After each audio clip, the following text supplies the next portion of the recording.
Hi hello வணக்கம். இது உங்கள் சிவி ஜோன். எல்லாரும் எப்படி இருக்கீங்க? இப்போ பார்த்தீங்கன்னா லைவில் வந்து ஒரு சம்பவம் போகுது. எல்லாம் வந்து ஒரு மரண பீதியில் இருக்காங்க. காரணம் டிக்கெட்டு ஃபினாலேக்கு உண்டான ஒரு பயத்தை உண்டாக்குற மாதிரி அந்த மியூசிக் கொடுத்துட்டாங்க. அது புதுப்பேட்டையில் சரியான மியூசிக். அதை கேட்டாலே பயங்கரமாக இருக்கும், பயங்கர வைபாக இருக்கும், பயங்கரமாக இருக்கும். அப்போ பார்த்தீங்கன்னா திடீர்னு அந்த திரையை விளக்குறாங்க. பார்த்தா அங்கே டிக்கெட்டு ஃபினாலே போர்டில் வந்துச்சு. அப்போயே எல்லோரும் கதி கலங்கிட்டாங்க.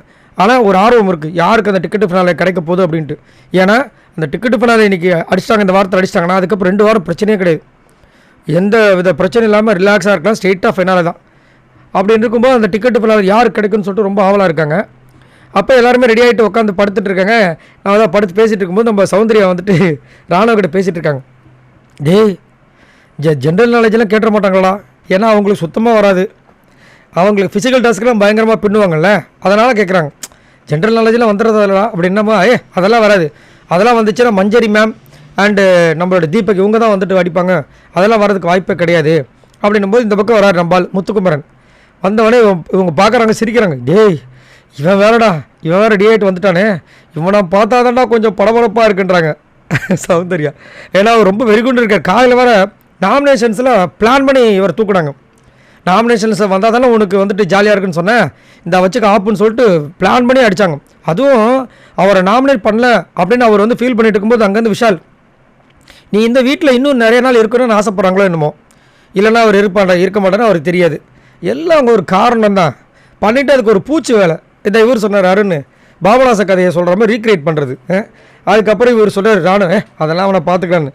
அதுக்கப்புறம் அவங்க என்ன சொல்கிறாங்கன்னா, இல்லைனா அவன் சும்மாவே வந்துட்டு வீட்டில் நடக்கிற விஷயத்த சீரியஸாக இருப்பான்.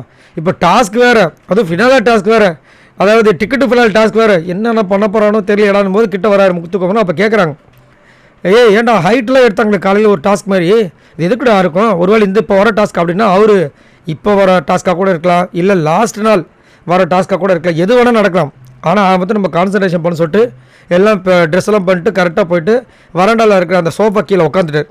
கம்முன்னு சைலண்ட்டாக உட்காந்துட்டார். ஏன் இப்போதைக்கு தேவை அதான், எதை பற்றி யோசிக்கக்கூடாது, திங்கிங் இல்லாமல் கம்முன்னு கொஞ்சம் நேரம் காமாக உட்காந்தோன்னா டிக்கெட்டு ஃபுல்லாக ஆரம்பிச்சோன்னா இது பண்ணோம். ஏன்னா ஒரு பக்கம் இவர், இன்னொரு பக்கம் நம்ம அருண் அப்படியே பார்த்துட்டார், கம்முன்னு படுத்துட்டார். ஏன்னா அருணவே சபதம் எடுத்திருக்காரு, அவங்க அப்பா கிட்டேயும் அவங்க அம்மா கிட்டேயும் அவங்களோட ஹார்லி குயின் கிட்டேயும்.